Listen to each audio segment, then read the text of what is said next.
Tyler said it. Just once. One sentence, like a breath pushed too far into forbidden space. He leaned across the table at the silent auction, champagne glass untouched, his voice like a wire pulled tight beneath velvet. That's not the real. Chairman, the real one died 6 months ago. And then, he vanished. I swear to God, I mean it exactly like that. No running, no door, no whisper of motion, just gone. Like a detail erased from memory that you suddenly remember was never yours to begin with, and I saw it. I was right there. No one else noticed, no one moved. And that's what terrifies me the most. You don't know me, but you will. Because I'm the only one left who remembers what really happened at the Whitmore Foundation Gala, the night a billionaire's legacy was celebrated, and then shattered like thin glass. The kind of event people pretend they care about for the photo ops with fake laughs, tight gowns, and speeches designed to sound expensive. Except this one was different. It started before the velvet rope, before the first guest arrived. There was something off. I could feel it in the air, heavy and stale, like the kind of heat that comes before a storm but never breaks. You ever feel watched even in a crowd? That sense that someone's memory is burning through your spine, but when you turn around, no one's there. That was the entire night, beginning to end. Except there was someone, and I think he knew. The man who called himself Aaron Whitmore stood under the floodlights in that perfect navy suit, flanked by bodyguards with no visible earpieces. He smiled too often, laughed a second too late, gave a speech that sounded memorized, but never lived. The crowd adored him anyway, because he had power, because he wrote the checks. But I remember his hands. You can't fake hands. Calluses don't grow overnight, and those weren't the hands of a CEO. They were mechanics' hands. Grease scarred into the lines, knuckles swollen from decades of labor. My father had hands like that, and he sure as hell never gave a speech, with a $10,000 wristwatch flashing beneath the cuff. They called him the Undercover boss, said he'd built his empire from nothing, and liked to blend in with the working class to stay humble. But if that's true, then why did every ex-employee I tried to reach out to either disappear or deny they ever worked there? Why did the charity's financials show $4.2 million in losses tied to a shell company registered to a funeral home in Shreveport, Louisiana, 3 months after the real Aaron Whitmore's supposed death? And why, when I found the original obituary buried behind a firewall, was the date of death 2 weeks before? The man on stage donated a kidney to a child he claimed was his goddaughter? None of it made sense.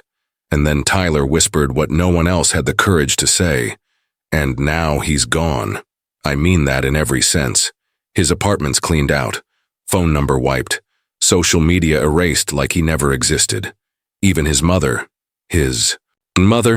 told me she never had a son. I showed her a photo of us in college and she smiled like I was holding a picture of a stranger. But the worst part? It wasn't just Tyler. The night of the gala, a little girl, barefoot, maybe 4 or 5, wandered in from the service entrance. No one knew her. No one claimed her. But she walked straight up to Aaron Whitmore, looked him dead in the eyes and said, "You're not the one who saved me. You're the one who took her away." Then she vanished too. Not just from the room. From every record I've searched. No police report, no security footage. Like she was part of a story we weren't supposed to hear the end of. And still, the party went on. Donors smiled, toasts were made. The lie was sealed tighter than ever. But not anymore. Because I kept the voicemail. One you were never supposed to hear. A message from Tyler left at 3:14 a.m., 30 hours before the gala. He said just 6 words. He's wearing his face like a mask. That was it. And now I need you to see something I can't explain.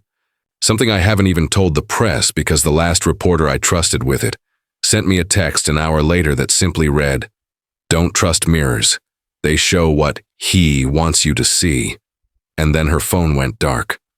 I'll play the voicemail. But before I do, I need you to ask yourself one thing and answer honestly. What if the man you shook hands with last week wasn't wearing his own skin? Because once you hear Tyler's voice, you'll feel it. That pull. That gut-twisting certainty that something has been walking among us, undetected. And tonight we're going to look directly at it. But if you look too long, you might not come back the same. The voicemail ended, but the silence that followed wasn't just empty. It was thick, like the breath you hold beneath water, the kind that makes your chest ache and your vision blur. For a long moment, I sat there, staring at my phone, trying to anchor myself to what I knew was real. But what I felt was slipping away like smoke, twisting, dissolving into something that no longer made sense.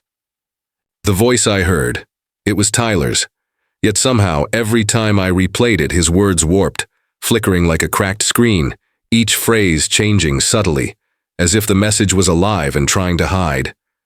And then came the first question, the one that gnawed at my mind when no one else was listening.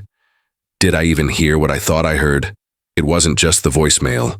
The next morning I noticed things missing, details I was sure had been there. The photo of Tyler and me once, clear and sharp, now looked blurred like a ghost caught on camera. I scanned my messages and calls. There was no record of Tyler ever texting or calling, only a few cold emails that didn't feel like him, too formal, too hollow. Friends I reached out to seemed evasive. One even told me, "Tyler? Who's that?" Like I was speaking in tongues. A sudden creeping paranoia took root. Maybe I was chasing a ghost not because it was real, but because part of me was unraveling. It felt like the ground beneath me was rotting. The story I thought I uncovered, the conspiracy I thought was unfolding, began to fracture under the weight of my own doubt. The idea that maybe it wasn't him on stage at the gala, maybe Tyler never really disappeared, that all of it was something inside me, a symptom of deeper fractures. A mind pushed too far, desperate for answers that only spun tighter into darkness. And then came the sound, the glitch in the background. A low hum, barely audible but persistent, creeping in beneath every recording I reviewed. It was like a static pulse, a subtle rhythm that didn't belong, breaking through the airwaves like a secret code. At times it almost sounded like whispered voices. Not Tyler's, not Aaron's, something else, something older, colder. It followed me, trailing like a shadow in every playback, every message, every silent room. That's when I met Sam. She showed up at my door one night with rain soaking her coat, eyes that held both fire and a kind of fractured sorrow. Sam was a documentary filmmaker, or so she said, drawn to the story I was unraveling. But from the moment she spoke, there was something slippery about her. She smiled too easily, laughed at moments that felt off, and often contradicted herself. When I confronted her about the gaps in her story, her eyes flickered like a frightened animal's, and she'd change the subject, offer a vague excuse, or disappear for hours unreachable. Yet there was a strange magnetism about her. She seemed to understand the unspoken, those invisible threads of trauma and paranoia twisting inside me, and she fed my doubts while fanning the flames. "Maybe it's not just about Tyler or Aaron," she whispered one night, voice barely above a breath. "Maybe it's about what we're not ready to remember, the truth behind what no one tells you, the things they don't want you to see because it would break everything we think we know." Her words seeped deep, lodging in my mind like poison. Together we dug deeper into the archives, old news reports, forgotten phone calls, CCTV footage nobody had bothered to analyze. But every piece of evidence came with its own cracks. Recordings that glitched and rewrote themselves. Images where shadows bent at impossible angles. Faces that blurred into strangers. And the more we uncovered, the more I questioned if the story was ever about Tyler or Aaron, or if it was a reflection of my own unraveling mind, a labyrinth I couldn't escape. There were nights I woke drenched in sweat, the line between nightmare and memory dissolving until I couldn't tell if I'd dreamed the conversations Sam and I had, or if they had actually happened. Sometimes, when the lights flickered and the static hum returned, I thought I heard Tyler's voice in the dark, whispering that same impossible phrase, "He's wearing his face like a mask." But was it real? Or was it a ghost born of fear and isolation? Sam kept pressing, pushing me toward a truth that felt more like a trap. She said the only way out was to confront what we had buried, the real story beneath the facade of charity, wealth, and hidden identities. But as I stared into her eyes, searching for answers, I caught a flicker of something else. Fear.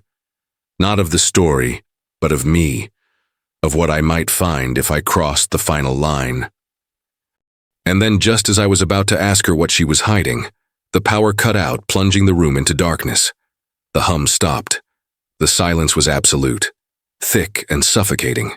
In that moment, I realized the most terrifying truth of all. The mystery wasn't just in the world around me.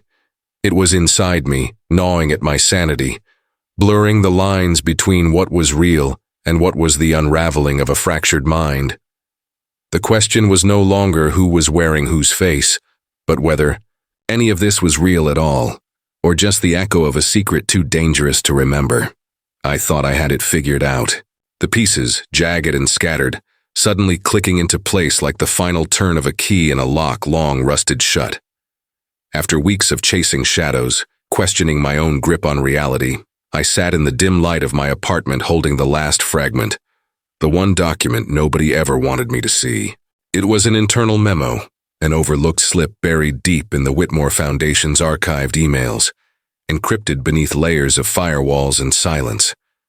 The sender's name was obscured, but the content was clear. Instructions to maintain the illusion of Aaron Whitmore's public appearances after his death. A contingency plan executed to protect a legacy worth more than money. A secret buried beneath philanthropy and power. For the first time, I believed the truth was finally unfolding. Before me, the Aaron Whitmore who spoke at the gala wasn't a man at all, but an elaborate performance. A carefully manufactured identity worn like armor by someone desperate to keep something, or someone, hidden. The finance discrepancies, Tyler's disappearance, the vanished girl at the gala. It was all part of a grotesque dance of deception designed to preserve a facade. With trembling hands, I replayed every recording, re-examined every photo, and the pieces fell into a narrative I could almost accept. I thought I could breathe again. The mystery was cracked, the curtain pulled back. What remained was just the lingering question of why. But I convinced myself the why didn't matter as much as the fact that the veil had lifted. Then, the memory hit me like a fist to the gut, sharp and cold. A flickering glitch in the clean story I'd constructed. It wasn't new. It had been hiding, buried in the edges of my mind like a scratched-out frame in an old film reel. The same pattern, the same silence after a whispered truth, had haunted my childhood. I remembered the night my mother disappeared. The unspoken panic that followed, the way my father's hands trembled when he told me she'd just gone away, how the police had written it off as a runaway. But the night was the same night I'd heard a voice through the baby monitor in my room, soft and insistent, speaking a name no one ever said aloud. I had buried that memory deep, convinced it was a nightmare or a figment of a child's imagination. But now it surged forward, raw and undeniable, an echo of the current nightmare playing out like a twisted reflection. Suddenly, I wasn't just chasing a corporate ghost story. I was unraveling a cycle, a pattern of silence and vanishing, a force threading through generations, watching, waiting. The unease wasn't just about Tyler or Aaron or the gala. It was something far older, far darker. It had always been here, lurking beneath the surface of my life and this story. A force that didn't need names or faces, but thrived in the spaces between words, in the memory glitches, in the things we were told not to remember. And then the disturbing truth dawned, breaking over me like a cold wave. This wasn't just about secrets or lies, it was about control, about an invisible presence that had shaped everything, hidden in plain sight, shaping memories and realities until no one could trust their own mind. The message wasn't just to protect a legacy, but to erase the past, to rewrite who we thought we were. I looked at Sam then, really looked, and the fragile veil she wore slipped. She wasn't just a partner in uncovering the mystery. She was part of the pattern too, her stories fractured and shifting like mine, her presence an unsettling mirror reflecting back the same fear and doubt. The lines between ally and observer, between truth and deception, blurred until I couldn't tell if she was helping me find the light or pulling me deeper into the dark. And just when I thought I could hold on to something solid, something real, a single detail shattered everything. The date on the memo I'd trusted was wrong. Not just off by a day or two, but by years. A discrepancy impossible to explain away as a clerical error. It meant the entire timeline I'd built was upside down. The foundation of my truth rotten and crumbling beneath me. The moment I saw it, I realized I hadn't uncovered a hidden truth at all. I'd stumbled into a carefully constructed lie layered on top of another, designed to keep me chasing shadows forever. And as the room seemed to tilt and the edges of my vision blurred, I understood the cruelest twist of all. The story I thought I was telling was never mine to tell, and the truth I thought I was uncovering was never meant to be found. Because the force watching us from the beginning, the present shaping memory and silence, it doesn't just erase the past, it rewrites the present, and sometimes it erases the story itself. Now everything you've seen, everything you've believed up to this point, you need to watch it again, because the real mystery isn't out there waiting to be solved. It's here inside us, and maybe, just maybe, the answer is that you're not crazy. They lied to you. The slow unraveling I'd endured wasn't mine. Alone. That much became clear the night the message came through. An encrypted file dropped into my inbox without warning. No sender, no explanation, just a single line of text. You were right all along. It was a phrase that clung to me with the weight of confession and accusation, like a mirror shattered, but somehow still reflecting the cracks. The file contained a series of videos, grainy, unpolished, footage recorded 20 years ago in places I recognized but only vaguely remembered, caught in the flickering light of some forgotten camera. Faces I couldn't place spoke in whispers, voices cracking with fear and urgency, revealing fragments of a story I thought I had pieced together, but now seemed a fragment of a much larger, darker mosaic. I wasn't alone in this. Somewhere out there, others were living the same nightmare, locked inside the same web of fractured memories and whispered lies, their stories bleeding through the cracks in reality like ghosts reaching for a hand to hold. The videos showed them, people, like me, ordinary and broken, clutching at the edges of their own sanity, trapped in a relentless cycle of lost time and shifting truths. Their eyes, wild and haunted, searched for answers in static-filled recordings, decoding symbols and messages that flickered just beneath the surface of everyday life, symbols that only those ensnared in this invisible conspiracy could see. What tied us together was not just the story or the mystery itself, but the eerie presence watching from the shadows, the force that reached into our minds, that bent the rules of memory and identity until we could no longer trust our own reflections. It whispered through the static, planted images in dreams, and sent cryptic signs in places so mundane they slipped past ordinary notice. A symbol carved into the bark of a tree, a fleeting shadow in the corner of a security camera's feed, a page torn from a book found lying face down on a bench in the park. These were not coincidences, but markers, a language spoken in silence and shadow, a secret dialogue between those who controlled the unseen narrative and those who fought to reclaim their stolen stories. And the more I unraveled, the more the boundaries between us and the Watchers blurred, until I realized that the very act of knowing, of seeking, was part of the design. Identity itself began to feel fluid, malleable, as if my memories were borrowed, fragments stitched together by a hand I could never see, a hand that could erase or rewrite the story at will. The line between self and other, between truth and illusion, thinned to a razor's edge, leaving only a profound, aching doubt. Who? Am I beneath the layers of lies, and who decides what I remember? Then came the third voice, the observer who claimed to have seen it all from the beginning, standing outside the tangled web, watching the story unfold in quiet dread. She called herself Mara, though the name felt like just another mask. Her messages arrived in bursts of static, encrypted transmissions that flickered like a dying signal, half glimpses of a reality so fragile it could shatter with a single breath. Mara spoke of what the government never released, files hidden from public view, experiments and disappearances that mirrored our own fractured experiences, shadows of a control so deep and insidious it defied comprehension. Her words were heavy with the knowledge of what lurked beneath the surface, a presence that didn't just watch, but shaped the very fabric of our existence, twisting memories and identities like a puppeteer pulling strings hidden from sight. She warned that this force thrived on silence and isolation, feeding on the doubts and fears it planted, making us question not only the world but ourselves. To resist, she said, we must find each other in the darkness, piece together the scattered fragments of our shared past before it's rewritten again.